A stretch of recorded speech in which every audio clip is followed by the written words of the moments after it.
Bor, assalomu alaykum.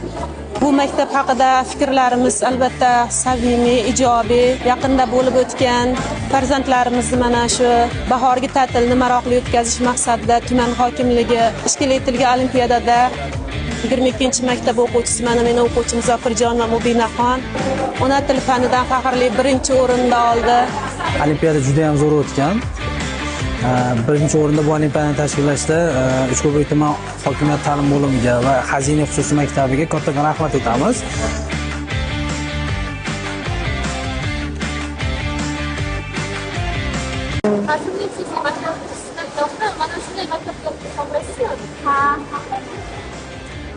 Ha, mana xohlagan bo'lardim.